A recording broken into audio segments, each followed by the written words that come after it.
צ'ק.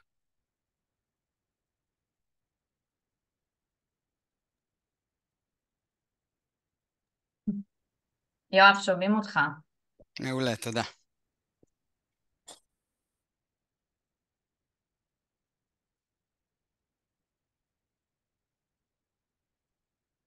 תפסתי קצב בזה, בתיק עבודות שלי בגללה.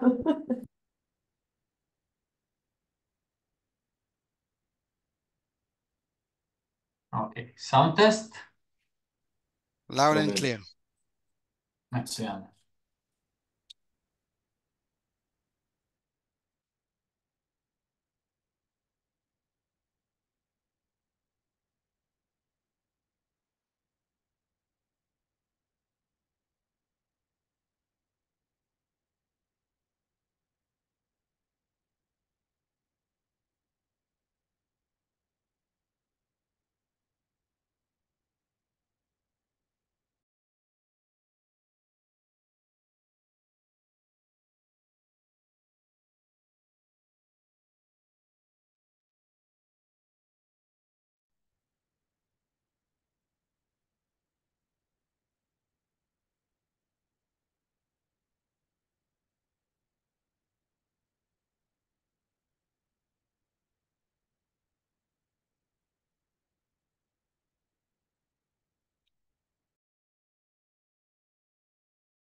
היי ושלום לכולם, בוקר טוב. בוקר טוב. עיניי, אתה יכול לשים טוב. אותנו, עיניי, אתה יכול לשים אותנו במוד לא של שר, שנגיד שלום לכולם. תודה.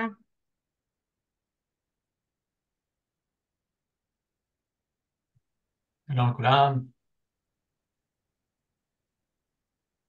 היי, מה נשמע בדיוק? לא יודעת כמה אנשים כתבו לי שלא קיבלו ממני את הלינקים, אז שלחתי שוב, אז סליחה אם שלחתי כמה פעמים מיותרות. כל מי שפה כמובן קיבל.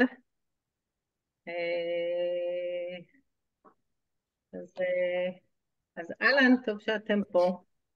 נחכה רגע שכולם יעלו. קיבלתם ממני את המייל איזה 4 פעמים, הבנתם את הרמז, באתם.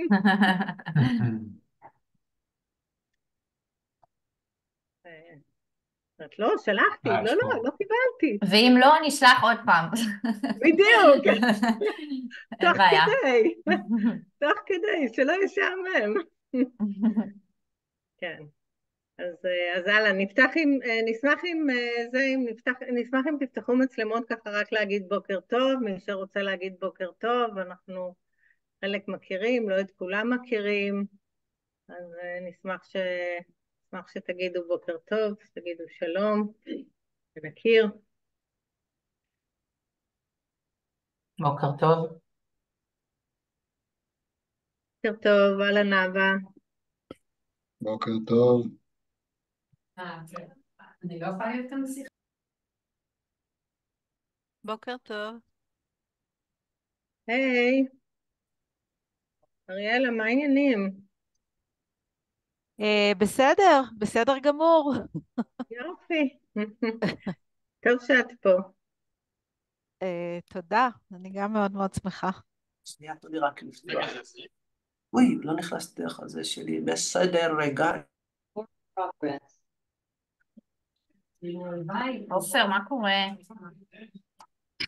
אהלן, שלום, מה העניינים? היי גילה, בוקר בוקר טוב. טוב. היי גילה. איפה? אני לא רואה את ינאי. איפה ינאי? היי, אהלן, ינאי, שלום, אהלן, ינאי. אני משתיקה שנייה את עצמי ואני כאן. בסדר, תודה. שמחים שאת פה. גם אני. אני פותחת. היי. אז עוד שרוצים להגיד בוקר טוב.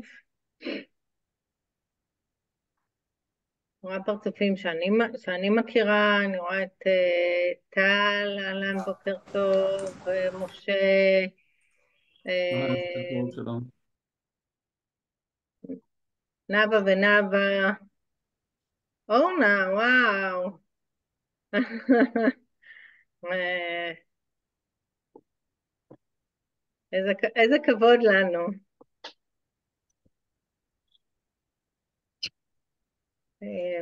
היי שירן, נוי, היי עדי.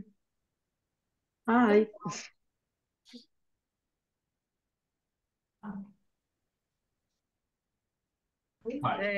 ויקטוריה, סליחה על מי שאני מפספסת, כן? כלומר, זה הרבה ריבועים. לא, יש פה המון ריבועים שמזמן לא נפגשנו, וממש מחמם את הלב לראות את האנשים. עדי, מעניינים. איזה מהעדיות, יש פה הרבה.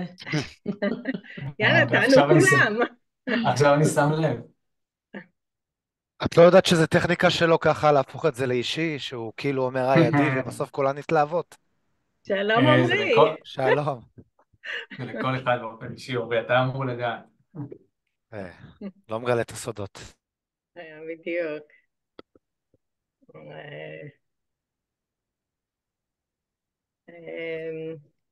אהלן אבי.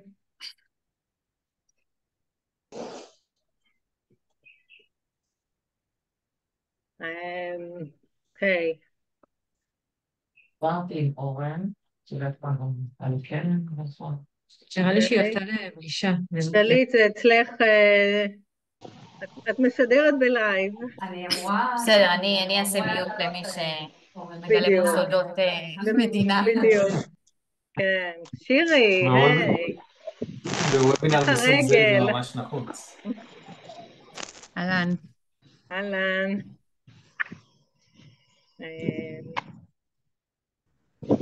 היי. אהלן עמרי, אהלן. היי.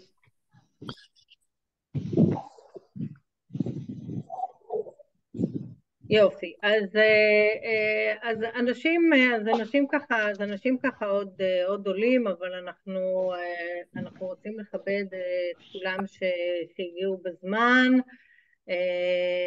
אז יואב, ינאי, שנתחיל, מה אתם אומרים? קפוץ למים, בטח. יאללה, טוב.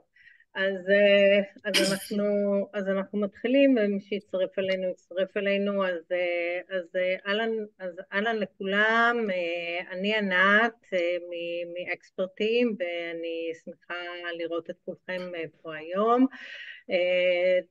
את רובכם אנחנו מכירים מוובינרים קודמים, מפגישות קודמות, מעבודה משותפת, ומי שלא, אנחנו נשמח לצרף אתכם לרשימת התפוצה שלנו. אנחנו עושים מפגשים כאלה, לפעמים זה וובינר, לפעמים זה מפגש, לפעמים זה כנס הדרכה, אז לראות אתכם. אנחנו בתקופה מורכבת, לא סתם לא עשינו וובינר כבר הרבה זמן, ואני חושבת שבעוד כולנו רגילים לג'נגל את החיים ואת המשימות ואת העבודה והבית וכולי, התקופה הזאת היא מאופיינת התקופה הזאת מאופיינת באמת במעבר בין, לא רק בג'ינגול, אלא באמת במעבר בין עולמות מקבילים. וזה משהו שיוצר באמת, באמת הרבה קושי אצל כולנו. נמצאים פה איתנו שני אנשים מאוד מאוד יקרים, באמת נעים בתקופה הזאת בין שני עולמות מקבילים, ולא סתם שהם נעים בין שני העולמות המקבילים האלה, הם גם לקחו רגע גם רגע לחשוב ולשקף ולהבין את המעבר הזה, וגם לחלוק את זה עם כולנו. אז נמצא פה ינאי זגורי מאקספרטים, סמנכ"ל חדשנות באקספרטים, שחזר אלינו רשמית לפני חודשיים, לא רשמית לפני, סופרים את הימים, כי אצלו זה באמת המעבר אנחנו אף פעם לא יודעים בעצם אם הוא בא עם חולצה אדומה, צהובה, או עם הירוק והדרגות, ובאמת נע בין עולמות אקספרטים, הצבא ו-HIT, ונמצא פה גם יואב שרף, שהוא קודם כל מנהל הלמידה באלביט, שהוא קולגה, הוא לקוח, אבל מעל הכל הוא חבר שלנו. גם הוא סגן אלוף בצבא, וגם הוא לא יודעים באיזה יום הוא עם מדים ובאיזה יום הוא אלביט. אז תודה באמת לשניכם, ואני מעבירה את רשות הדיבור לכם, והרבה תודה. בשמחה. תודה רבה. קודם כל אני חייב להגיד התרגשות גדולה. החבר שלי שבדרך כלל זה לא מאפיין כאילו ההתרגשות הזאת בדרך כלל לא מאפיין את זה שאני נפגש עם קהל, אז קודם כל, רגע, נתחיל בשיר, הנה אתם רואים, אני מתרגש. אז זו התרגשות גדולה, כי באמת תקופה משמעותית, ולראות פתאום הרבה אנשים שאנחנו מכירים ואוהבים, גורם רגע לרגשות לצוף, אז תודה רבה לכל מי שהגיע. אנחנו נעבור דרך איזשהו סשן שנסה לרכז את הדברים שאנחנו למדנו. אתם רואים את המצגת, נכון? תנו לי טאמס אפ, מצוין. רואים. וכמו שענת אמרה, אז לי קוראים ינאי, למי שלא יצא לי להכיר, למרות שאני חושב שאני מכיר את רוב הפרצופים פה. אני סמנכ"ל חדשנות באקספרטים, חזרתי הביתה אפשר להגיד, בהרבה מאוד מובנים, במקביל גם חבר סגל במכון הטכנולוגי, ויש פה גם כמה אנשים שאנחנו מכירים שם, אז שלום ואיזה כיף לראות אתכם, ותודה שהצטרפתם. ויחד איתנו יואב שרף, מנהל הלמידה באלביט. יואב, תגיד שלום. אהלן, בוקר טוב, שמח להיות פה. אז אלה שני הפרצופים שיציקו לכם בזמן הקרוב, ורגע, היה חשוב לנו, באמת, בלילה את זה, היה חשוב לנו להתחיל עם כמה דיסקליימרים, לבוא ולהגיד רגע, למסגר את מה שאנחנו אומרים, כי באמת, ללא ספק, יש פה דברים רגישים, אוקיי? אז קודם כל אנחנו רוצים להגיד שאנחנו מדברים בשם עצמנו, אנחנו לא נציגים של הצבא, אנחנו לא לובשי מדים כרגע, אני אמנם עדיין במילואים, אבל זה לא בתוך המסגרת הצבאית.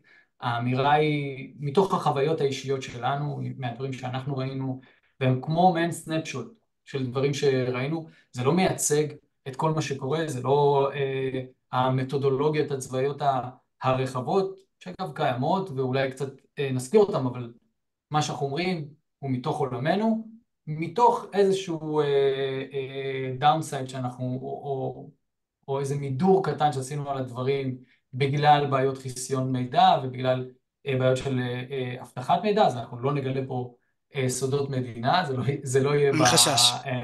אין חשש, כן? ואנחנו נשמור אחד על השני, סתם. עשינו פה איזשהו סשן כדי לוודא שאנחנו לא עושים את זה. ואנחנו לא גם מתיימרים להראות פה משהו חדש, מטורף, אנחנו מדברים מתוך למידה, אנשי למידה שהיו בתוך סיטואציה, אפשר להגיד, נקלעו לסיטואציה, ומתוך העיניים של אנשי הלמידה, אנחנו מביאים לידי ביטוי את מה שראינו, בתוך הקונטקסטים שאנחנו יודעים לתרגם אותם לתוך למידה ארגונית. אנחנו נעבור על הדברים המרכזיים האלה, ואז ננסה להקיש את זה לתוך הלמידה הארגונית. בסדר? יואב, פספסתי משהו? לא, מעולה, נצא לדרך, באנו לעבוד. מצוין. אז בואו נתחיל, בואו נצא באמת לדרך. חשבנו רגע על איך למסגר את הדברים, ובסוף את כל התופעות הצלחנו לחלק לכותרות הבאות, לדברים הבאים. אז באמת, כשאנחנו מדברים על מה שחווינו שם וראינו בהיבטי למידה, ראינו את הדברים הבאים, למידה כצורך מבצעי, איך הלמידה ממש ממש היא חלק אינטגרלי מהיום-יום המבצעי, ההשתנות כמושג מרכזי בלחימה, נדבר על זה, העובדה שהיינו צריכים למצוא דרכים להפיץ מידע, הרבה מידע, ובזמן מאוד מאוד קצר, כדי להעניק הצלחות, המון המון היבטים של הסתגלות מהירה, גם על הדבר הזה נדבר, על תרבות ארגונית מאוד מאוד מיוחדת של למידה, ואיך מערכת כמערכת, לא כפריטים, עובדת כדי לא לחזור על טעויות, שזה סך כל הדברים. וכמו שאתם רואים, יש פה רשימה לא קטנה, אנחנו נשתדל רגע לעבור עליהם אחד אחד, לתת את הפוינט שלנו, את נקודת המבט שלנו, ואז להקיש את זה לתוך העולם הארגוני. בסדר? תרגישו חופשי לשאול שאלות בצ'אט, יש לנו את איגי ורויטל שמנטרות את הצ'אט, נכון? יש לנו את איגי ורויטל שמנטרות את הצ'אט, אנחנו נסמוך על המערכת. כן, כן. אז תודה רבה גם לכל האנשים שמאפשרים את זה ברקע, ויש שם לא מעט. אחלה, יאללה, דייבינג אין לראשון, יש פה כמה אפקטים, והקסמתי קצת עם האפקטים. יאללה, שלך. יאללה, בוקר טוב, שמח מאוד להיות פה, מתרגש גם. אני חושב שינאי וענת שזימנו אותי לסשן הזה, דיברנו על זה קצת בהסתכלות מרחוק, כל אחד עושה את עיבוד חוויות הלחימה שלו בצורה מגוונת, ואנחנו חשבנו יחד, כל אחד מכיוונו, ועכשיו ביחד, להחזיר את זה חזרה, להשתמש פה בקהל המקצועי והרציני הזה, כדי להדהד דברים שראינו, בפרספקטיבה באמת מאוד מאוד מסוימת, וכן לנסות שיהיה לנו טייק אוף, מה לקחת הלאה, ולעולם הזה שאנחנו הולכים ונכנסים אליו כל הזמן. שמנו קודם כל את הלמידה כצורך מבצעי, שזה חיבור שהוא לא טריוויאלי. כשאנחנו מדברים על צורך מבצעי, אנחנו אומרים, אוקיי, מה המשימה הצבאית שאנחנו רוצים להשיג? בסוף זה לחימה, ובארגונים זה יהיה שורת הרווח לצורך העניין, כאיזשהו עוגן שמסנכרן את כולם למה חשוב. והלמידה היא בעצם איזשהו משתנה מתווך, שהוא מאוד מאוד משמעותי ונוכח, לפעמים עושים אותו בצורה מודעת, אני עכשיו עושה למידה או משהו שהוא הדרכתי או למידתי, לפעמים הוא לא מודע. אני רוצה לחלק את זה למה אני צריך ללמוד ואיך אני יכול ללמוד אותו, ואני אתן שתי דוגמאות ספציפיות לאיך ניתן ללמוד. נעשה פה תקציר רגע, אם יש לי משימה מבצעית שבסוף אני צריך להיפגש להילחם מול האויב, וכדי להגיע מוכן אני צריך ללמוד את האויב, מה שנקרא תודה, איזה אמצעים יש לו, איך הוא נערך לקראתי, איך הוא אמור לפעול בתא השטח שאליו אני אכנס, לדעת כל מה שאני יכול כדי להיות כמה שפחות מופתע. אם אני אקח את זה לעולם הארגוני, דע את המתחרים שלך על כל המשמעויות. ללמוד את השטח בסוף, כל אויב וגם אנחנו נעים בתוך איזושהי טופוגרפיה, ובתוך איזושהי תכסית, טופוגרפיה פני השטח, עמקים, הרים וכו', ומה שמכסה את השטח. אני צריך ללמוד את זה לעומק כדי להתכונן. בסוף יש לי איזושהי משימה מאוד קונקרטית, אני הולך להילחם במישהו באזור המסוים, או לעשות משימה כזאת או אחרת. כל הדברים האלה ביחד מתכנסים לאיזושהי תוכנית קרב. זאת אומרת, מה התוכנית הפרקטית שלי כדי להצליח לעמוד במשימה. לכל שלב כזה, בעצם אני צריך ללמוד. בלמידה של האויב אני יכול לעשות את זה בשיעורי תודה, אני יכול לראות תמונות שלו, אני יכול לראות סיכומי מודיעין, אני יכול לדבר עם מומחים, כנ"ל לראות את השטח, והיום יש מגוון אמצעים, וראינו בלחימה עושר לא נורמלי, אפילו הצפה של אמצעים ללמוד את השטח מתלת מימד כזה או אחר, והדמיות מסוגים שונים, עם כל מה שקיים שם. והייתה למידה מאוד מאוד אינטנסיבית, שמה שהיה מאוד ייחודי זה המהירות, שהיית צריך ללמוד איך האויב, ולפעמים גם היו פערי מידע מאוד מאוד גדולים, ללמוד את השטח כדי להבין איך לפעול, ואז בסוף יש איזושהי משימה, והכוח שמבצע צריך ללמוד אותה במגוון אמצעים, שתכף אני אתייחס לשניים, ובסוף הכל, העולם שלנו מאוד אינטגרטיבי, גם בעולם העבודה האזרחי וגם בצבא.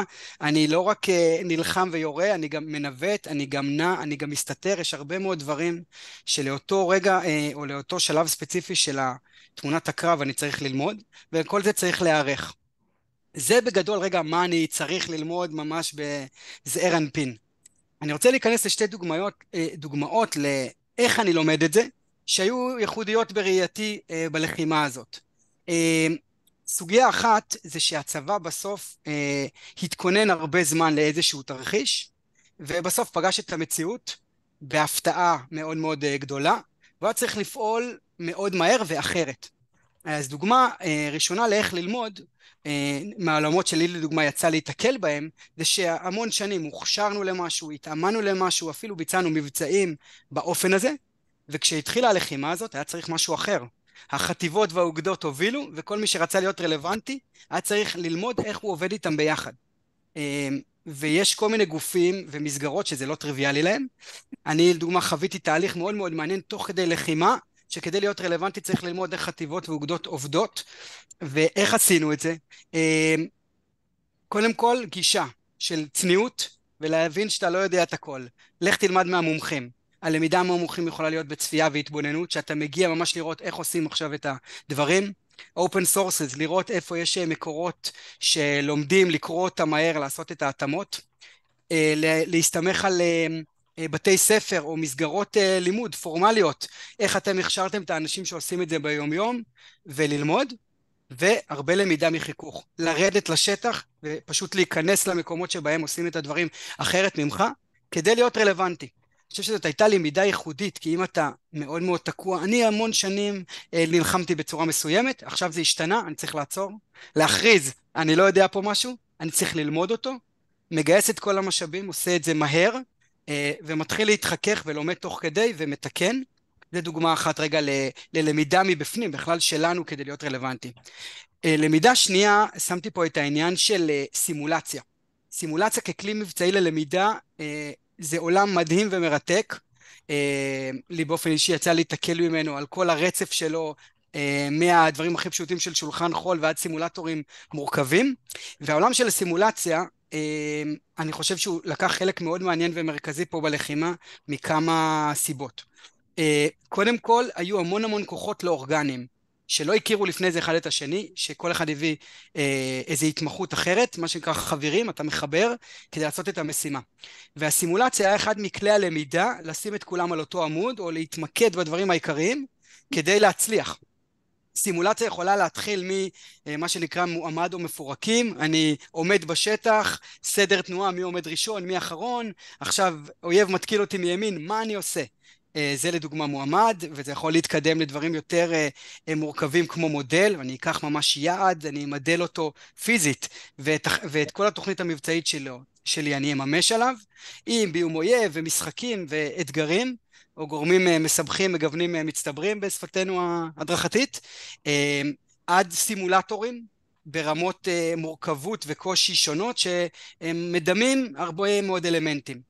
הסיפור הזה של האפשרות לבצע סימולציה ככלי מבצעי הוא Game Changer.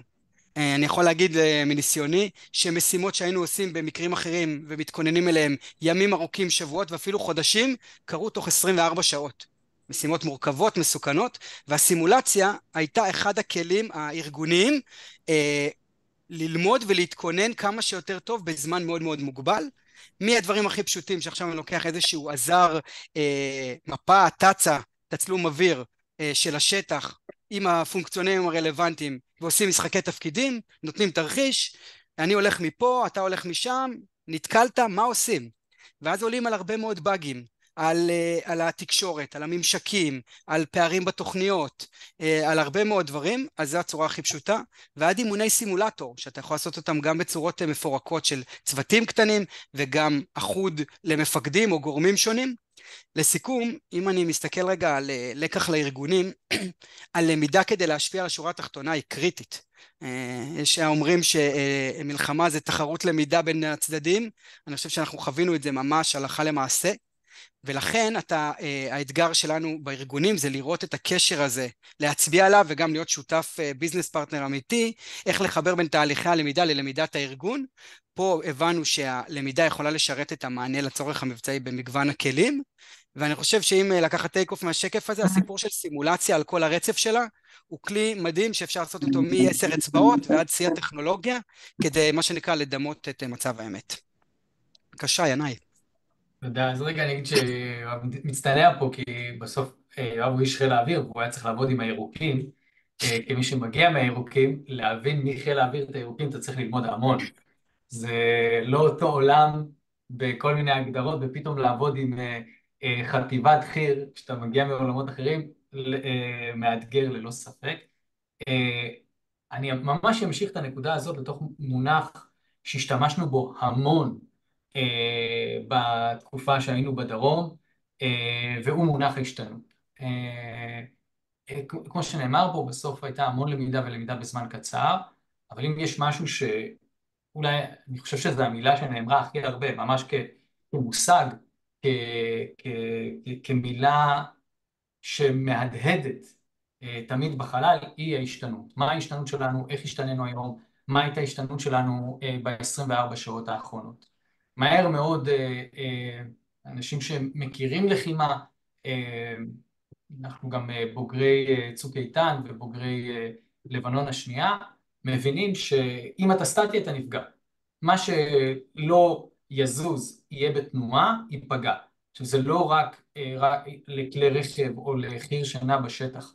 כל פעולה שלך שתחזור על עצמה, כמו שאבא אמר, האויב לומד, מתרגם את זה לכדי סדר פעולות שלו, ומנסה לזנב בנו על הדבר הזה. ולכן השתנות הופכת להיות פעולה יומיומית. אנחנו מבינים שאנחנו רוצים כל הזמן לפעול אחרת, כל הזמן לייצר סיטואציה שהיא שונה בתכליתה ממה שעשינו אתמול. ואם לאוגדה שלי יצא לעבוד בצפון הרצועה, ואם בקרב מסוים בזייתון עבדנו בצורה מסוימת כשהכנסנו את הכוחות, אז כשהעתקנו את הקרב לסג'אעיה, בכוונה שינינו את אופן כניסת הכוחות. כי הבנו שהאויב למד אותנו בנקודה מסוימת, גם אם לא ידענו על זה בידיעה מודיעינית, מבחינתנו שרפנו את שיטת העבודה הזאת. ואנחנו למעשה ככה כל הזמן נשארים צעד אחד לפני האויב, וזה הפך ממש להיות מונח מרכזי באישורי תוכניות. כשבאים להציג את התוכנית והמפקדים באים ומאשרים אותה, הם שואלים לגבי ההשתנות הזאת. בהסתכלות רגע על אפילו משימות פשוטות, כמו להכניס, לא כזאת משימה פשוטה, משימות פשוטות יחסית, כמו להכניס שאלה לוגיסטית, רגע שואלים, מה ישתנו, איפה, האם הכלים באותו סדר תנועה שהכנסנו אותם אתמול, כי הם כבר למדו איפה נמצא הכלי הרגיש, והאם אנחנו משנים את זה, ההשתנות הופכת להיות משהו שכל הזמן מדובר, וממש כמטבע לשון, זה ממש הפך להיות מטבע לשון של מה ההשתנות שלנו להיום, והאם השתננו מהפעם הקודמת שעשינו משהו.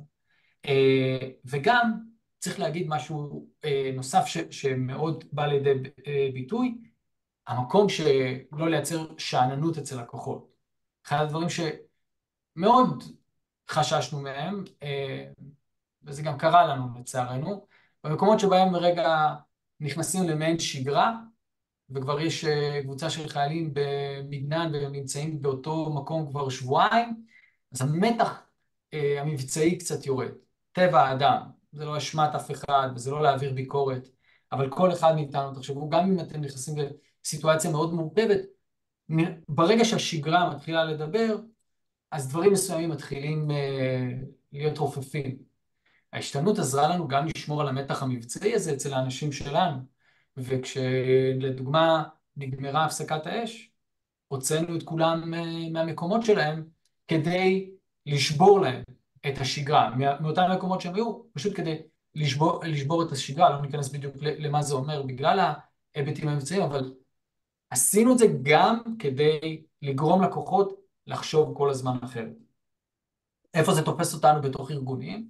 רגע צריך להגיד, אנחנו כאנשי למידה, האנשים שחיים את הלמידה, צריכים להסתכל על איפה ההזדמנויות השתנות של הארגון, איפה הארגון צריך לחפש את המקומות שבו הוא צריך להשתנות. יש לנו לא מעט מקומות שבהם זה מגיע אלינו בדחיפה, כי יש תהליך ארגוני שקורה, ומישהו משנה תהליך, מערכת, איזשהו מבנה ארגוני, ואז קורית השתנות, אבל יש הרבה מקומות שאנחנו גם צריכים לשאול, האם הסטטוס קוו הזה, האם ההתנהגות הזאת, האם הדרך שבה אנחנו פועלים, האם זה הדרך הכי נכונה, האם נדרשת פה השתנות, אוקיי? האם נדרש פה לשנות משהו? ואני יכול להגיד לכם שאולי אחד הדברים היפים ביותר שראינו בהקשר של המונח הזה, זה שזה לא הגיע רק מלמעלה.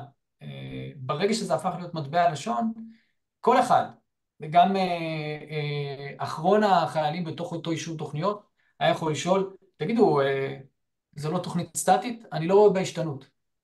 וזה היה רגע באמת עוצר אנשים, ומביא אותם לשאלה, האם עכשיו צריך לשנות פה משהו משמעותי בדפוסי ההתנהגות שלנו, כדי שזה לא יהיה סטטי. והעובדה שכל אחד היה יכול לשאול את זה, זה היה משהו שאני חושב שסיגלנו עם הזמן. ולנו כאנשי למידה, היכולת שלנו להביא את זה לתוך הארגונים שלנו, לסגל לארגון, את היכולת לשאול את זה, שכל אחד ישאל את זה, יש בזה משהו בתוך האחריות שלנו, שגם נדבר עליה קצת בסוף. אז זו השתנות. בהמשך ישיר בעצם, או אחת הדרכים לממש בדיוק את ההשתנות הזאת, זה להשתמש במידע מהר ולהעתיק הצלחות. כי אני חושב שמה שמכניס עומק עוד יותר במה שינאי אמר, יש לזה צדדים רכים, תפיסתיים, כמו תפיסת תפקיד, שאני בכלל נכון להשתנות, שאני מבין שאני צריך לעשות את זה. עכשיו, פה היה הכרח מאוד ברור, שאם אתה לא משתנה, אתה יכול להיות סוף מאוד מאוד לא טוב, או שגם לא תבצע את המשימה, או גם וגם. ולכן הייתה תחושת דחיפות מאוד ברורה וחדה, שאין חזקה ממנה, חיים ומשימה. אבל בתכלס מישהו צריך לעשות את זה, ולאפשר את זה. אתה בסוף צריך להבין, אוקיי, השתנות, איך אני עושה את זה? אני חושב שאחד הדברים שהכי ייחודיים שאפיינו את הלחימה הזאת, ולא היו קיימים לפני זה, וזה שינוי גם תרבותי, אבל גם שינוי של IT ומערכות ושיתופי ידע, זה שימוש מאוד משמעותי בצ'אט המבצעי. יש בעצם רשתות בסיווגים שונים, ואפשרו בעצם בתוך צ'אט ברמת סיווג גבוהה מאוד, שהרבה אנשים נמצאים מחילות שונים ומרכזים שונים, בעצם להפעיל סוג של וואטסאפ, שגם הוא יכול להיות בסיס להעברת תכנים, מסרטונים, דרך מצגות, או כל חומר או סוג מסמך, וכמובן המשך בצ'אט, שחי. זה היה דבר ייחודי, כי בדרך כלל כל זרוע או כל חיל הוא בתוך עצמו, והשילוביות הזאת, החיבוריות הזאת, הקישוריות הזאת שהתאפשרה קודם כל טכנית מבחינת מערכות מידע, הייתה Game Changer. אם אני מחבר את זה לסיפור הקודם שלי, של למידה שלנו לעבוד נגיד עם חטיבות ואוגדות שלא טבעית, חלק מהיכולת שלנו ללמוד מהר דברים, מה קרה אתמול או לפני שעה, התאפשר בצ'אט הזה. היה איזשהו אירוע, תחקיר רלוונטי למשהו שאני, בגזרה שאני פועל בה, או הפעלה של אמצעי כזה או אחר, משיג את הבן אדם או כותב שאילתה, מי יודע על משהו, בום, אתה מקבל ישר אליך דרך הצ'אט המבצעי. זה הפך להיות כלי תקשורת מרכזי, גם ממש בלחימה, שפותחים לדוגמה ועידה כמו קהילה לצורך אותו מבצע, כל הרלוונטים מכל הפונקציות ומכל החילות והגופים יושבים על אותו צ'אט, ואתה מעדכן עליו את ההתרחשויות המבצעיות, אתה יכול לשאול דברים, לקבל בזמן אמת. זה היה שינוי מטורף שחיבר את הצבא. מדברים כל הזמן על החיבור הזה, הכחול, הירוק או כל הצבא, הרבה התאפשר בזכות הצ'אט המבצעי הזה. וכולם התחברו אליו מהר. זה לא מייצר גם בלגן, נגיד? עשו, קודם כל היו מאוד מאוד, שאלה טובה שירי, קודם כל אנשים היו מאוד מאוד משימתיים. זה אומר, תן לי כמה שיותר מהר את מה שאני צריך לביצוע משימה. אז בהתחלה זה התחיל יותר כבלגן, ולאט לאט נוצרו קהילות וקבוצות מקצועיות במגוון תחומים, ונפתחו המון המון קהילות ופורומים, שגם התחילו לעשות עליהם פיקוח יותר טוב, מי נכנס והרשאות, וגם זה אפשר לך לסנן את המוץ ולקבל את הדברים שהם יותר מעניינים אותך. אני חושב שכל איש מקצוע, ממש כמו שאנחנו היום חברים בפייסבוק, לא יודע מה, לפחות 10 קבוצות מקצועיות, ככה זה הפך להיות בצבא, וזה לא היה לפני זה. אני חושב שזו דיפוזיה, דוגמה מעולה לאיזושהי דיפוזיה מהאזרחות, של אנשים שרגילים לקבל את הכל מהר כאן ועכשיו, שהסכימו במערכת, כי זה היה צו השעה, להגמיש את זה, וזה מטורף, ולאט לאט עשו בזה יותר ויותר סדר. הפצת מידע שמתבצעת באופן מאורגן גם במעגלים קצרים, אחד הדברים שיש בצבא נקרא קפ"ק 2, אתה קבוצת פקודות, ממש לפני הביצוע, כל הרלוונטים, אתה אוסף אותם ואומר מה צריך לעשות. הדבר הזה היה גם פלטפורמה ללמידה, זאת אומרת חוץ ממה אנחנו עושים היום, נתנו את ה-2-3 נקודות, אתמול קרה ככה בגזרה X, שימו לב, תוודאו שאנשים שלכם מכירים, או נכנס אמל"ח חדש, או הוראה חדשה. אז העניין של הפצת מידע גם דרך הצ'אט במגוון תחומים, גם שימוש במנגנונים הארגוניים הקבועים, כדי לוודא שכל מי שצריך להיות מסונכרן הוא on board, היה מאוד מאוד דומיננטי. דבר שלישי, הסיפור של הצפה במידע. היה מתח, אם בעבר הייתה בונקריות, אני אקרא לזה בשפה חופשית, של אני לא משתף במידע שלי, או כי אני בונקר, או כי יש ענייני הבטחת מידע, המון סכרים נפתחו, כי אנשים הבינו את גודל השעה, וזה שאנחנו לא בתחרות, אנחנו יחד נלחמים באויב מאוד ברור. אז זה הביא גם להצפה של מידע, שאנשים הנגישו ופתחו הרשאות בצורה חסרת תקדים, אני חושב, של מאגרי מידע אצלם. דוגמה טובה זה תיקיות רשת, שלא היו פתוחות להרבה מאוד קהילויות, ופשוט פתחו ונכנסת לאושר לא נורמלי, שאפשר באמת מה שנקרא למידה בכל זמן ומקום, כי הצ'אט המבצעי הזה שאמרתי, שדרכו אתה נכנס למה שאתה רוצה, אפשר להיכנס לתיקיות רשת, אם יש לך את ההרשאות המתאימות, ולצרוך גם דברים דינמיים שמשתנים, וגם ידע כזה או אחר מקצועי, וכל הדברים האלה ביחד, של כלים בעצם שהם אונליין חיים, כמו צ'אט, דרך פתיחת תיקיות רשת, ואנשים העלו בצורה וולונטרית המון המון פרטים, מתחקירים ודרך חומר מקצועי, ולהציף את זה, לא לסנן, תיקח מה שאתה צריך, ושם באמת יש אתגר של עיקר וטפל וסינון, אבל לפחות זה נגיש לך. לסיכום את הנקודה הזאת, הלקח שלנו, בחוסר ודאות, מה שעבד מצוין זה לפתוח, שזה קודם כל עניין תרבותי של לא להיות בונקר, של לשתף, להבין שיש לנו אחדות משימה, ולהציף, ומי שצריך והוא יעמיק כבר וימצא את מה שהוא צריך, שזה עדיף מאוד על זה שהמידע סגור ולא אפשרי. כמובן שזה תחת הנחיות הבטחת מידע, וזה היה כל זה לדוגמה הרבה ברשתות בסיווג גבוה, שמי שנגיש אליהם אז הוא עשה את מה שצריך, אז זה הגן על זה בצורה מסוימת, וכן, זה סיכון, אבל הכל שאלה מה קורה, אז כל ארגון תלוי מול מה הוא מתמודד. אם אני עכשיו באזרחות צריך להשיג לקוח מאוד מאוד גדול בזמן קצר, אני צריך לעשות את מה שנדרש בתוך הארגון כדי לאפשר את זה, ולפעמים הידע המפוזר הזה בין הרכש לבין ההנדסה לבין שיווק, נכון שהוא יהיה על אותו שולחן ומעגל, ומי שצריך לעשה בו שימוש. וצריך לפרגן פה המון למערכת הצבאית שידע לסגל את זה, שזה מאוד לא באופי שלה. התאמנו עם הצ'אט המבצעי נגיד בכל מיני תרגילים, זה אף פעם לא היה כל כך פתוח, זה אף פעם לא היה בנפיצות כל כך גדולה, נכנסת למשמרת, יכלת לקרוא את מה היה חיתוך המצב, הסנפשוט שלקח מפקד האוגדה בבוקר, ולהבין בדיוק מה קורה בגזרה, בלי לעשות מאמץ מיוחד, וההשכלה להשתמש בו גם בטכנולוגיה, אבל גם בתפיסה של לשחרר באמצעי פשוט שמזכיר וואטסאפ, הייתה מאוד מאוד מאוד משמעותית עבורנו. המונח הבא, או הדבר הבא שנדבר עליו, זה להסתגל מהר. היכולת רגע לפגוש משהו שהתאמנו עליו או תכננו, היא הייתה מאוד מאוד נמוכה. יש ביטוי שאנחנו משתמשים בו שאומר, אני יודע שהתוכנית שלי לא תתממש. כל תוכנית שאני אעשה, היא לא תתממש, אבל עדיין אין לה אלטרנטיבה. אני עדיין חייב לתכנן.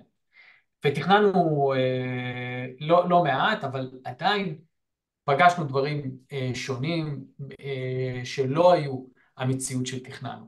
אורח החיים. ואני לא מדבר רק על הדברים שאתם שומעים בחדשות, דברים כאלה שחלקם נכונים, חלקם לא, אבל אני יכול להגיד לכם שהיו המון דברים שאנחנו חשבנו לדוגמה לגבי האוכלוסייה העזתית ואיך היא תתנהג, והיא התנהגה מאוד שונה. כמו שאתם יכולים להבין, בשטח כל כך צפוף, זה מאוד השפיע על הלחימה. היה לנו המון השערות אם הם ינועו דרומה או לא ינועו דרומה, ומה יקרה כשהם ינועו,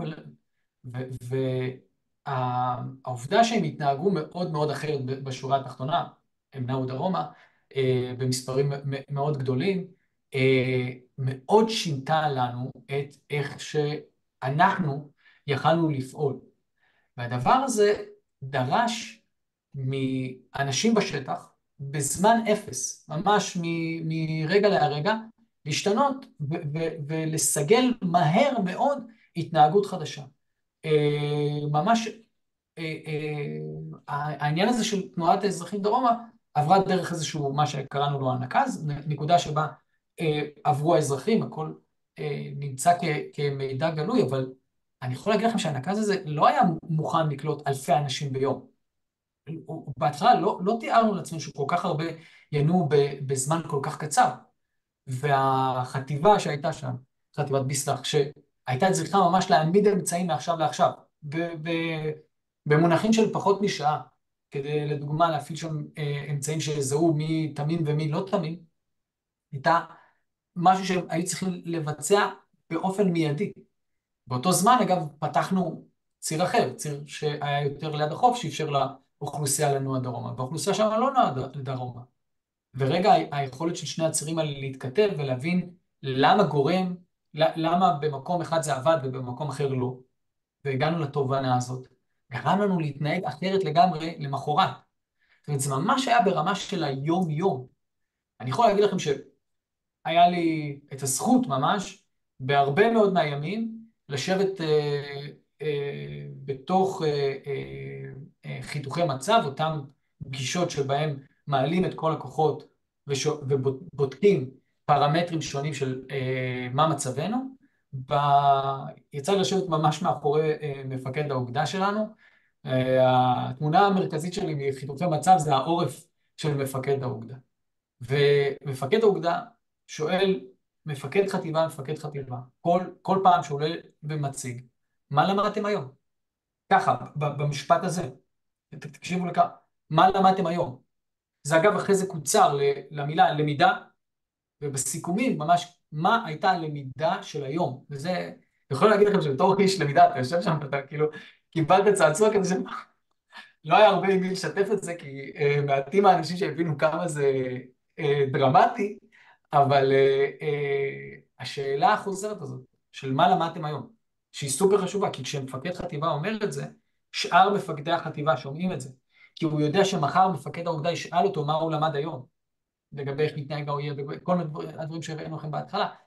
השאלה הזאת הייתה שאלה מכוננת בתוך אותן מערכות, כי בסופו של דבר אני אגיד לכם, האוגדה לא כל כך יכולה להשפיע על קרב חטיבתי, היא יכולה בעיקר להשפיע על איך חטיבות עוזרות אחת לשנייה ומעבירות למידה, אבל גם להבין רגע את הלקחים המרכזיים האלה וליישם אותם מהר, ליישם אותם בזמן אפס. ויש פה הרבה עניין שלנו כאנשי למידה בארגונים, של רגע לנסות ללכוד, לעזור לארגון ללכוד את מה שהוא לומד. כי יש כל כך הרבה למידה שהארגון עושה, שאנחנו לא חלק ממנה, נכון? למידה חיצונית, למידה פנימית, מה קורה. היכולת רגע, אפילו לקחת מאנשי מכירות, את מה הם לומדים על המתחרים. כל יום הרי הם לומדים בשיחות שלהם המון מידע על המתחרים.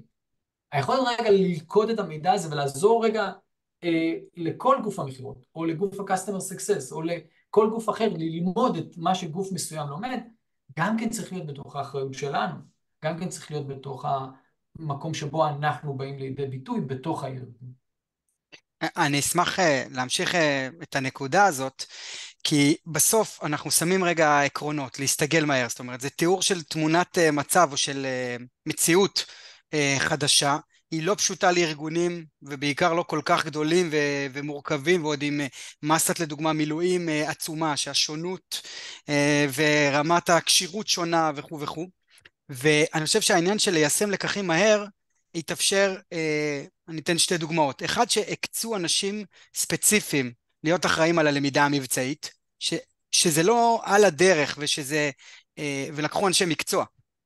שיתעסקו בתחקור הזה, ישבו כזבובים על הקיר בחדרים הנכונים, מממש השדה והלחימה ועד חדרי הפיקוד למיניהם, וגם בשיחות מסדרון ובקפה שחור ב-4 בבוקר, ובנו איזושהי תמונה מה הבעיות ומה הפתרון. אז קודם כל אנשי מקצוע שהיו רגישים באוזן שלהם להבין פערים וצרכים ולארוז את זה למה אני עושה אחרת. וחוץ מלהיות סנסור ולדעת לאסוף את זה ולאבד את זה, היו המון חוברות שהופצו תוך כדי הלחימה, שריכזו את הלקחים. ומה שמאוד חשוב, שהפיצו את זה באמת לכל עבר, למי שיכול להיות רלוונטי. עכשיו, אני חושב שהנקודה המשמעותית שאני רוצה להעיר אותה באלף, זה שהגיעו עד אחרון החיילים. הרבה פעמים בדרגים הבכירים, אוקיי, אתה אוסף את זה ואתה תגיד ליד מפקד האוגדה או ליד המנכ"ל או מי שזה לא יהיה את הדברים הנכונים. שינוי קורה אם הוא מחלחל למטה משמעותית. ואחד הדברים אני חושב שהצליחו יפה לעשות, זה לרכז את זה, את הדברים הנכונים ולתקף אותם מקצועית, להדפיס אותם בהארד קופי, כדי שאנשים שעכשיו נכנסים לנמר או לטנק יכולים לקחת ולקרוא את ה-latest news על איך נכנסים לבית ממולכד ולא מתפוצצים, או כל דבר אחר. ולכן הסגירת מעגל הזאת עד אחרון האנשים היא משהו טייק אוף מאוד חשוב גם בצבא וכמובן בארגונים.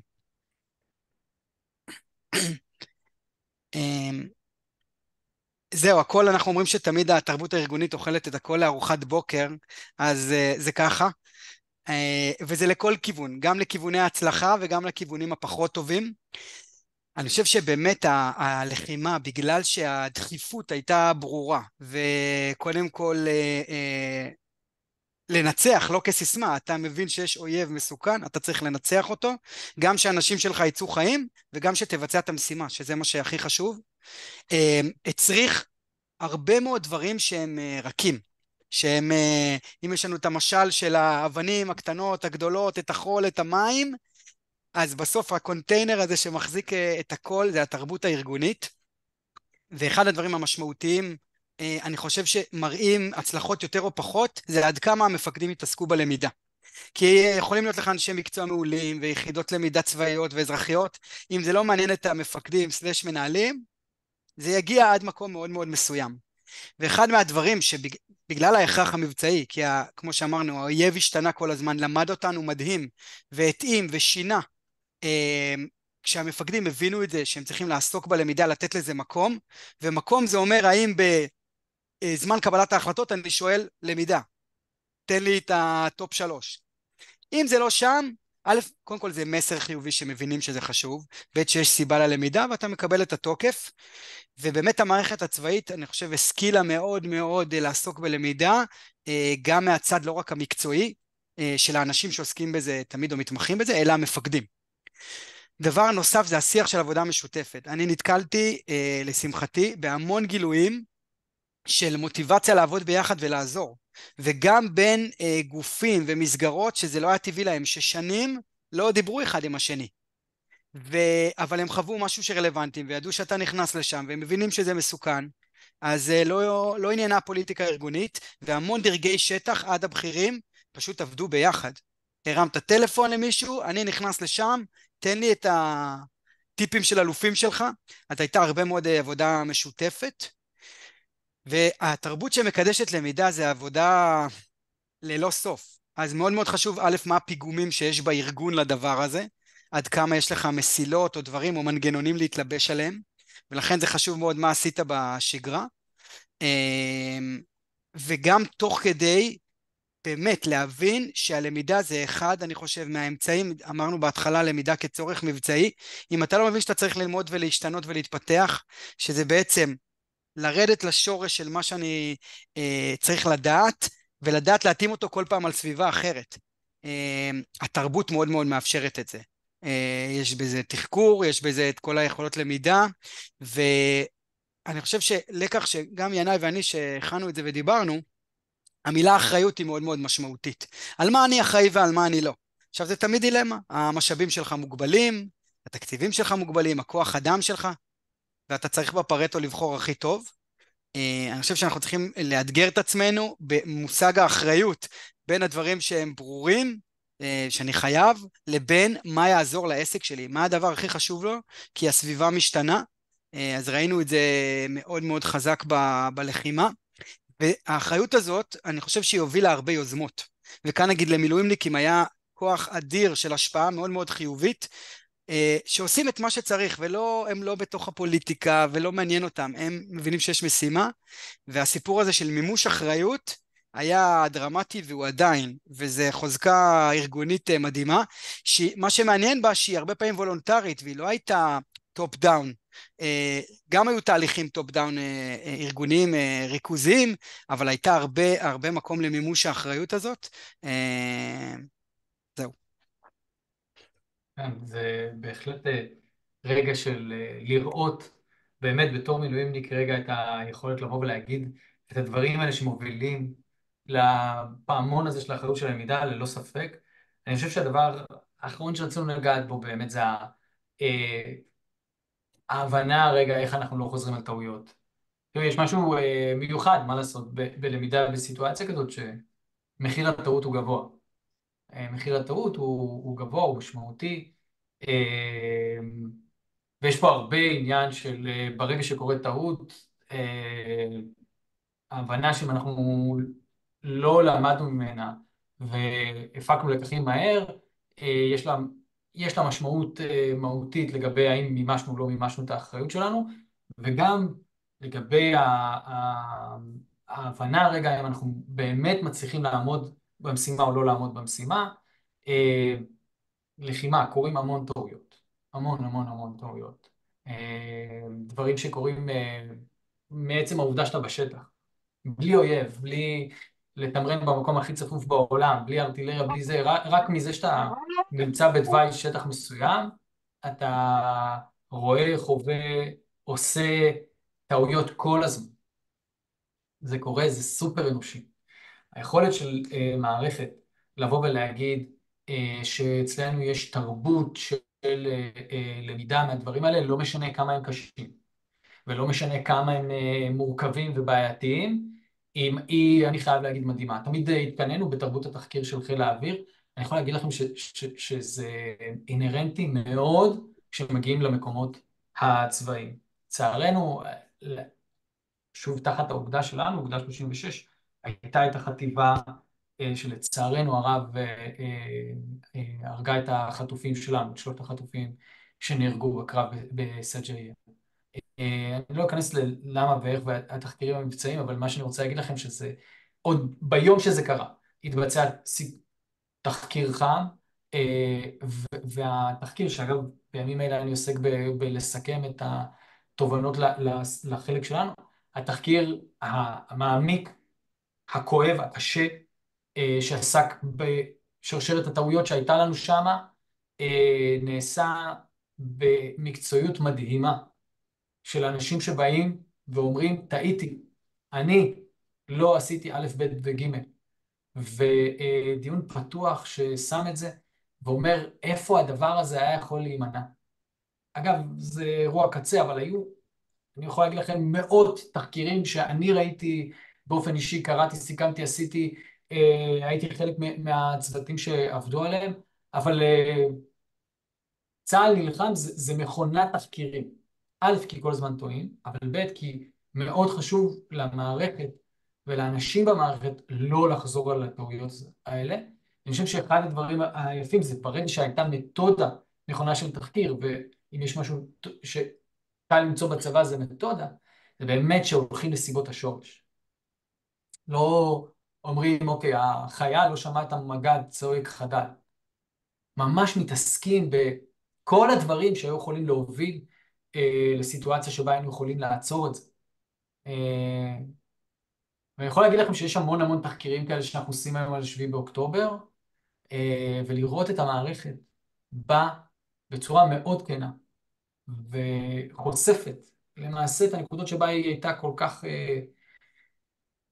פגיעה, עם המון המון טעויות, עם הרבה מאוד קונספציות בכל הדרגים.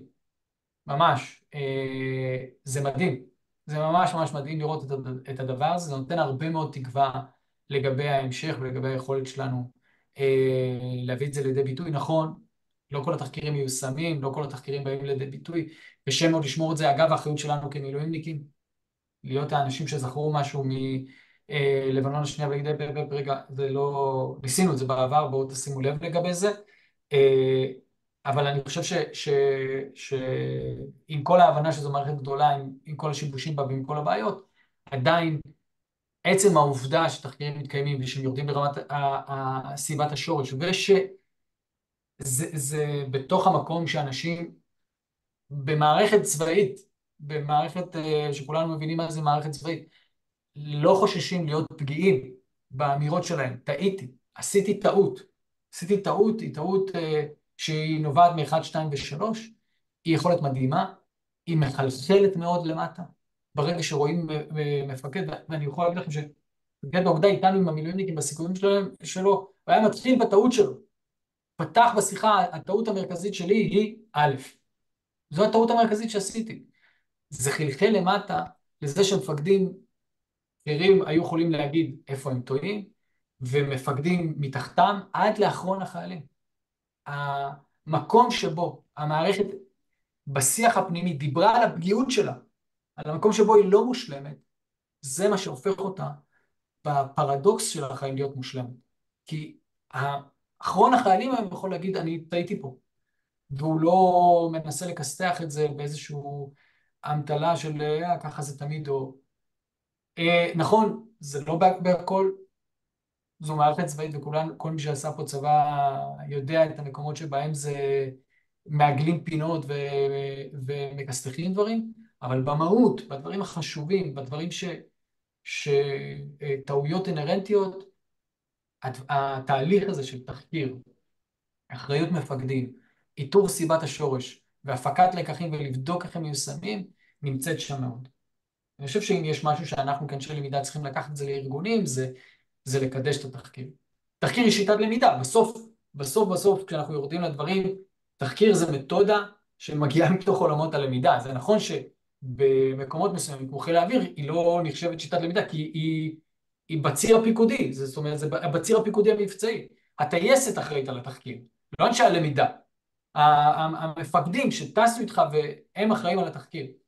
אבל בסוף בארגונים, מי שצריך לנופף בדגל הזה של תחקירים ולהגיד, רגע, האם אנחנו לומדים, האם אנחנו מפיצים את זה, האם זה עובר הלאה, זה אנחנו, זה אנשי הלמידה. זה אנשי הלמידה שצריכים להגיד, רגע, יש פה שיטת למידה שאנחנו אולי לא משתמשים בה מספיק. יכולה לעזור לנו מאוד, אגב, תרבות ארגונית. אפשר לדבר על זה עוד הרבה, אבל אנחנו רגע רוצים כן להגיד שיש משהו מעבר לכל אחד מהסעיפים האלה. כל אחד מהסעיפים האלה הוא אולי נכון בפני עצמו, אבל עצם העובדה שהסעיפים האלה עובדים ביחד, הם למעשה מכפלה אחד של השני. זה לא 1 ועוד 2 ועוד 3, זה לא רק 6 הסעיפים, זה סעיף כפול סעיף כפול סעיף כפול סעיף. והעובדה שהם חלק גדול מאותה מערכת שלומדת, היא למעשה מה שגורם בסופו של דבר לאנשים שמשתנים. זאת אומרת, החיבור של כל האלמנטים האלה, כאלמנטים שהם עובדים באינטראקציה אחד עם השני וסינרגיים, מייצר מכפלה גשטלטית של 1 ועוד 1 שווה 3, שבסוף משפיעה על הבן אדם. וכשהבן אדם נמצא בסיטואציה מסוימת ורגע הוא מסכם קרב, אז הוא זוכר את התחקיר וזה מתחבר לו למושג ההשתנות, וזה גם מביא לו את ההיבטים האלה של התרבות, וזה גם בא לידי ביטוי בהסתגלות המהירה והידיעה שהמפקד ישאל אותו מה למדת. וזה הופך אותנו למערכת שהיא מורכבת מהמון המון המון פריטים מבני אדם, שלומדים מהר ומיישמים את זה וכל הזמן משנים את ההתנהגות שלהם. אה, וזו הייתה זכות גדולה להיות חלק מזה. זהו, שאלות? נשמח לשמוע ולענות, מה שניתן. אנחנו אפשר אומנם לא לשאול יפים שאלה? כמו הגרי, אבל אנחנו נשמח למשל. בטח, אני אעשה סטופ שרים רגע, כי אני רוצה... איך למרות המצב וההתגייסות, בכל זאת מתמודדים עם סיטואציה שבן אדם בטוח שמה שאני רגיל לעשות זה הדרך הכי נכונה. ואיך אתה שובר את הפרדיגמה הזאת? למרות השוק של 7 לאוקטובר. אני אתחיל ברשותך, ברשות ינאי. אני באמת חושב שהבסיס הוא הגישה שלך לבוא צנוע, ולהבין שאתה לא יודע הכל. כי אם אתה לא בא עם זה, אתה באמת תהיה תקוע. עכשיו, אני חושב שהיה פה אירוע מאוד משמעותי בשני היבטים. א', הבוקס בבטן שכולנו, אפילו זה עדין מדי להגיד בוקס בבטן, אבל המכה הגדולה שכולנו חטפנו, נתנה קריאת מציאות מאוד מאוד חדה וכואבת, שהייתה wake up call עם עוצמה אדירה, וזה יצר התגייסות מטורפת, ואני חושב שהיא אולי אפשרה מבחינה, אני לא פסיכולוג, רק סוציולוג ארגוני, אבל אני חושב שהיא אפשרה באיזשהו מקום, איזושהי פתיחות לערער על המון תפיסות, ולהגיד, היינו רגילים לחשוב X, חטפנו בענק, רגע, בוא נעצור, בוא נהיה יותר ביקורתיים, בוא נראה אם אפשר אחרת, וכן אני חושב שהמצב הפסיכולוגי שאתה ניגש אליו לאירוע הוא משמעותי, זה אמור להתרגם באמת באיזושהי צניעות, להבין שאתה לא יודע הכל, פה אמרתי, בכלים נגיד שלי יצא להיות, ללכת ללמוד ממי שמקצוען, לך להכי טוב, תלמד ממנו, לא מוריד ממני כלום, זה לפחות הגישה שלי לעניין. אני אגיד רגע כן, אני מאוד מסכים, אני כן רוצה להגיד רגע שבסוף כן, היה לנו כאילו סיטואציה שהעולם הזדעזע, אז היה אפשר לזעזע את הכל, כאילו היה אפשר לזעזע, אבל אני אגיד עדיין בסוף מערכת צבאית מלאת ההורמונים הפחות טובים, נקרא לזה, לפעמים פוגשים את היבטי האגו, ויש יש מקומות שבהם ההתמודדות מול האגו היא התמודדות רגע של רגע היכולת לפרק את הדבר לדברים הרבה יותר קטנים. זאת אומרת, היו לנו מקרים שבהם אמרנו עושים X ובא גורם ואמר לא, אני חושב שצריך לעשות Y, מאוד עיקש בדבר הזה, מאוד... והיכולת רגע לפרק את זה, להגיד, אוקיי, בוא נראה את אזורי ההסכמה, מה החוסר הסכמה, ולהתמקד רגע בפער הקטן הזה, הרבה פעמים עזר לנו ככלי קודם להוריד את האגו, ואז לדון במהות. וזה היה חלק מהטקטיקות שעשינו. אני חושב שאם אני אגיד רק במילה שמאוד עולה לי מה שינאי אומר, זה ענייניות. אני חושב שמי שהצליח להיות ענייני, ולהבין שצריך לגעת בתמצית של המהות, יכל להתנתק מהאגו ולקדם משהו. וזו גישה שהיא, אני חושב, חשובה ונכונה. האם הייתה לכם טעות או כישלון אישי שלמדתם ממנו במהלך 4 החודשים האלה? למישהו מכם? כן, אני אגיד שרגע, הלוואי וזו הייתה טעות אחת, וקשה לבחור את המרכזים. אני אגיד שנייה משהו שאני מאוד חוויתי אותו. אנחנו בשלב מאוד מוקדם הבנו שזה יהיה ארוך. ובשלב מאוד מוקדם, בימים הראשונים, הבנו שמדובר על חודשים, על לא חודש-חודשיים, כאילו הבנו שזה הולך לקחת זמן. ודיברנו את זה המון עם האנשים שלנו, המון. אני בתור מפקד לאנשים שלי, דיברתי את זה המון, אני לא התנהגתי ככה, אבל. זאת אומרת, אני לא באתי, וגם אגב מפקד העובדה שלי מאוד ציין את זה, לא באתי ויצרתי להם מספיק אורך נשימה לתקופה של 4 חודשים בלחימה. לא התעסקתי מספיק ברענונים שלהם, לא התעסקתי מספיק בכמה משמרות הם עושים, לא התעסקתי מספיק בשחרור המתח. רצנו מהר להגיב, למצות את הכוח, בדיעבד היה אפשר לעשות את זה הרבה יותר סביל לאורך זמן, ידענו בידיעה שזה הולך לקחת זמן. אני חושב ששילמנו על זה לא מעט מחירים, אנשים טובים שלנו שילמו על זה מחירים, מאוד. ובהסתכלות האישית שלי כטעות, אני לגמרי מסתכל על זה כטעות, זה משהו שהיה יכול להיבנות לתקופה הרבה יותר ארוכה, בעיקר מול המסגרת שאני מפקד עליה. תודה.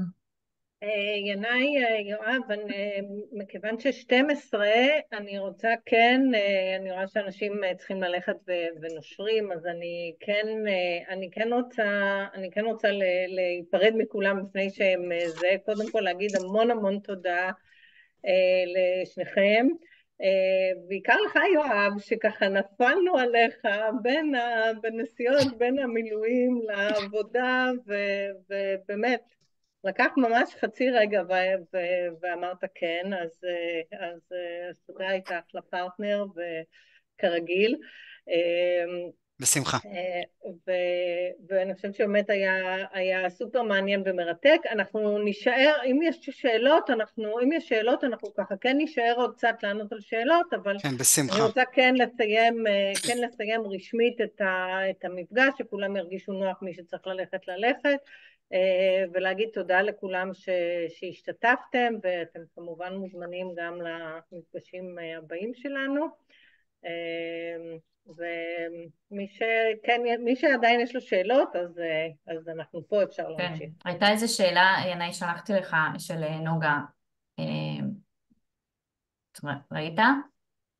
אני קורא אותה עכשיו. רגע, להתרף לתודה, תודה רבה יואב, תודה רבה לאנשים שהיו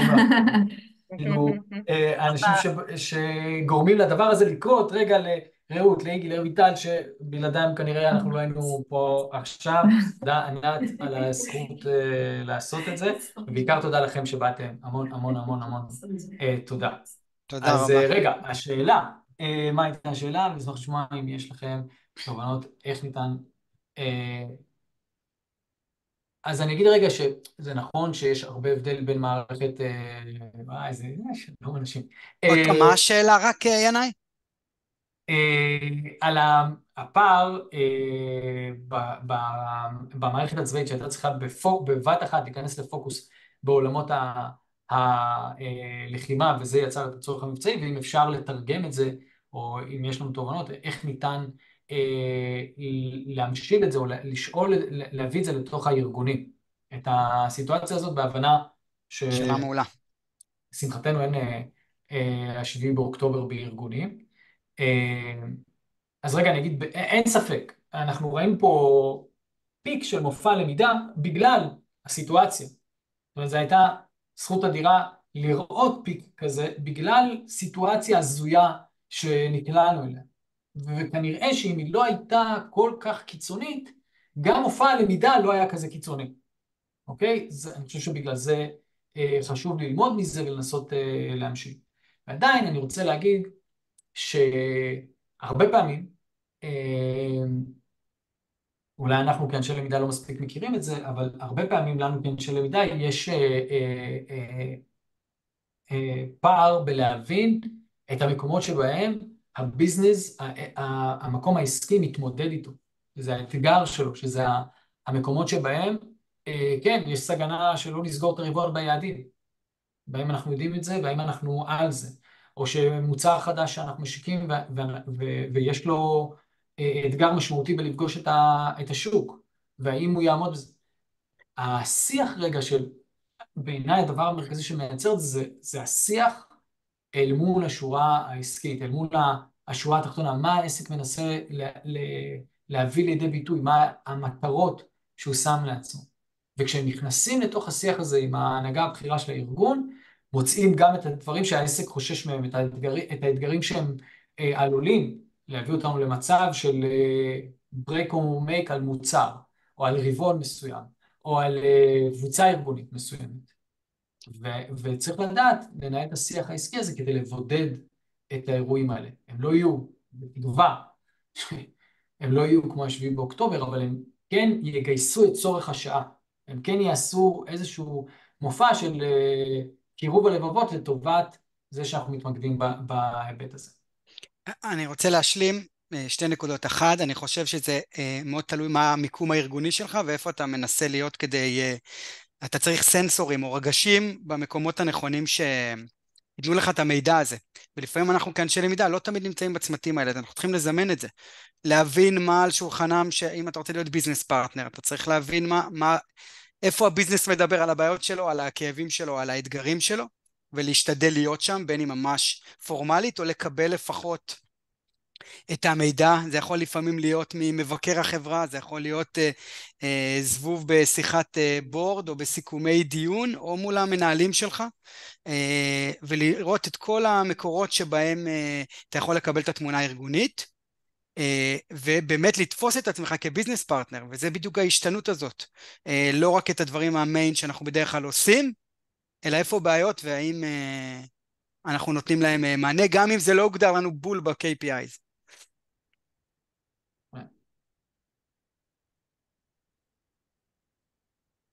לי יש יש עוד שאלה.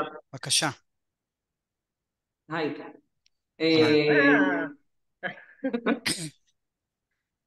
שלום לכולם. כן, תשאלי. קודם כל אני רוצה להגיד שנהניתי, אומנם הצטרפתי טיפה מאוחר, אבל היה מרתק, באמת, ומאוד מתחבר גם לעולמות שלנו, וגם לעולמות שיש לי בעולם הלחימה, ואני אנסה להעביר את זה אפילו הלאה. אני מתעסקת עם עולם הסיילס, והוא קצת טריקי בעניין הזה. כי מה שדיברתם עליו זה בעצם בכל מה שקשור בעצם לטעויות, להציף בעצם איזשהם טעויות. כשאתה מדבר על העולם העסקי ועל עולם הסיילס, יש שם איזה, אתה צריך ליצור בעצם איזושהי סביבה שתהיה מוכנה לקבל את הטעויות שלך ושלא תגרום לך לחשוב שאתה תשלם עליהם מחיר. וכשמדובר בעצם על זה הבסיס של תחקיר. נכון, אבל בעולם העסקי זה ככה קצת לא אחר. סלחני. כן, לגמרי לא סלחני. והדבר השני, איזושהי נקודה שאני אשמח לשמוע מה יש לכם להגיד על העניין הזה, זה בעצם איש מחירות, הרי האינסנטיב שלו זה רווחים, וזהו. איך אתה מגייס בעצם אותו כדי לעזור לשאר הארגון, ללמוד מהניסיון שלו, שהארגון בעצם ילמד מהניסיון שלו, שהוא בעצם כנראה לא מרוויח שום דבר מהעניין הזה. כן, אני אשמח להתייחס לזה, אתה רוצה להתחיל? אתה צריך אחריך. אז אני אגיד רגע קודם כל, גם הסביבה הצבאית, כמו שאמרנו, בלי עין הרע, יש שם מספיק מהטוסטרון הלא נכון, מה שנקרא, היא לא פשוטה על הדברים האלה. ויש שם תחרות, שוב, בסיטואציה שבה אנחנו נתקלנו בה, היה הרבה יותר שיתוף, היה הרבה יותר משימה משותפת מאשר התחרות, הרבה יותר אחדות במשימה, אבל גם שם הרגשנו את הדברים האלה. אז כן צריך להגיד שזה קיים וזה טבעי וזה אנושי וזה נמצא בכל מקום. ספציפית לגבי עולם המחירות, צריך להגיד רגע שבסוף אנשי המחירות מאוד מדברים את הכישלונות שלהם, רק לא בפרייסה. זאת אומרת, המונח win rate הוא מונח מתוך עולם המחירות. הוא אומר כמה הצלחתי להביא לעומת כמה הפסדתי. אוקיי? זה מונח שקיים מתוך עולם המחירות. ובסוף אם שואלים מנהל מחירות לגבי העסקאות שנפלו אצל האנשים שלו, הוא יודע להגיד, הוא ישרוק אותם גם אם נעיר אותו באמצע הלילה, תוך כדי שכלב אמסטף תוקף אותו, הוא יודע להגיד מה הם אותם עסקאות ואיפה הם נפלו. אז דווקא בגלל האופי התחרותי, העניין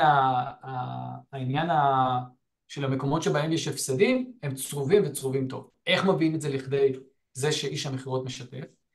קודם כל, הניסיון שלי הוא שכשנותנים לאנשים לדבר, מתפלים לגלות כמה הם מוכנים לדבר.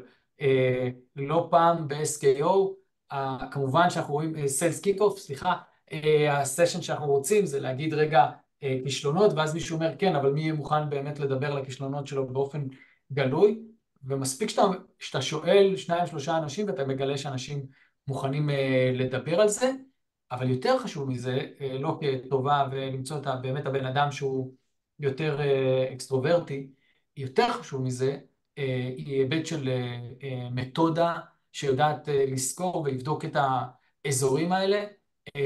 בסוף, בארגוני מכירות בריאים, מנהלים מתעסקים בזה, יודעים לזהות את המקומות שבהם היו כישלונות, ובמערכת יחסים טובה בין גוף הלמידה למנהלים האלה, גם הידע הזה עובר.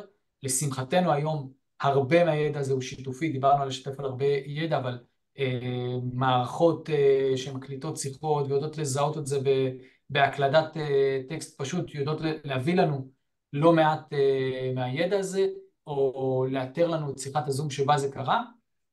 ואגב, זה חומר גלם מדהים, מדהים, מדהים ללמידה, כל הדיגיטציה הזאת של הדברים, אבל המהות היא מערכת יחסים טובה בין גוף הלמידה לבין המנהלים, שיבואו ויביאו את האמירה, הנה פה יש לי study case מדהים, לזה שאיש המחירות לא הבין את הצורך של הלקוח, ירה מוצר מתוך ארסנל בלי להתאים, בואו תלמדו מהדבר הזה.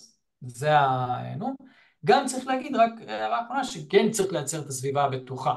הרבה פעמים אנחנו משנים את שם איש המחירות, משנים את הלוגו, זאת אומרת, כן צריך לאפשר את המקום הזה, שהבן אדם לא יצא רגע ערום כולו אל העולם ואמר, תראו אותי, יש מקומות שבהם כן צריך לגונן כדי שתהיה סביבה בטוחה. אני אמשיך את עיניי בנקודה הזאת, אני חושב שפה זה גם הזדמנות לשיתופי פעולה, לפעמים נגיד של הלמידה עם הפיתוח הארגונים, זה לא באותו גוף, כדי אולי הפונקציית מטרה פה היא בכלל לעבוד עם המנהלים, לאפשר את הסביבה הבטוחה הזאת, כדי שאחרי זה יאפשר את הלמידה. דבר שני, אנשים צריכים כן איזשהו אינסנטיב, ולכן צריך לחשוב איך הוא יהיה, למה שהם ישקיעו את הזמן ואת המרץ שלהם ואת החשיפה כדי ליצור את הלמידה. דוגמה מהלמידה הצבאית בתחום הבטיחות, שהמון שנים התחילו לעשות את התחקירי כמעט ונפגע. זאת אומרת, לא תאונה שקרתה ואתה מתחקר, זה ברור, אלא להגביר תרבות של למידה על ידי כמעט ונפגע משהו, כמעט ומישהו נפצע. אולי לקחת את זה ולעשות לזה איזושהי אדפטציה לעולם המחירות, כמעט והרסתי את העסקה, ואז אולי הם פחות חשופים, כי הסוף היה טוב, אבל אפשר ללמוד מזה, ואז הם יותר מוגנים. כן, אז יש ניסיונות במשך הרבה מאוד שנים לעשות win-loss analysis, שבסוף לא כל כך עבד עד היום פנים ארגונית, ואז בעצם לקחו את האנליזה הזאת ולקחו אותה יחד דווקא עם הלקוח, שזה נותן לך פרספקטיבה מסוימת, לא תמיד מלאה. כי בעצם מה שמעניין אותך בסופו של דבר זה לא הלקוח ששם נכשלנו, אלא איך אנחנו יכולים לעשות את הדברים אחרת בפעם הבאה. לגמרי. נכון? אני יכול להגיד שאולי אחד הפרויקטים הכי קשים ומעניינים שהיה לי, היה להטמיע תרבות תחקיר בתוך אחד מגופי המחירות שעבדתי איתם, ולהתעקש על מופעי תחקיר, ולשבת בתחקירים ולהגיד להם, לא, זה לא סיבת השורש, לך תעשה עוד הפעם שיעורי בית, תשאל 5 פעמים את הלמה, כל ההתעקשויות האלה, זה המון המון המון עבודה קשה, שנכנסת לעומק של הדברים, של לחפור, של לחנך מנהלים, של לייצר איתם את השגרות, זה לא קל. זה לא משהו שקורה ככה. כן, והדבר הראשון באמת, כמו שאמרתם, זה באמת לייצר סביבה בטוחה. כן. סמי בטוחה, לא תמיד תהיה בטוחה, בסוף החברי צוות ידעו יזהו את הפרויקט, אבל הם כבר יודעים שזה נפל. כאילו, אבל זה הכי בטוחה שאנחנו יכולים לאפשר. כן. טוב, תודה, השארתם לי הרבה מקום למחשבה. יופי. אז תודה רבה לכולם, ותודה שוב לינאי ויואב, ובשורות טובות. לגמרי. אוקיי, מרכיבים מיוחדים. תודה לכולם. טוב. ביי. ביי ביי. כמו, כאילו, כן.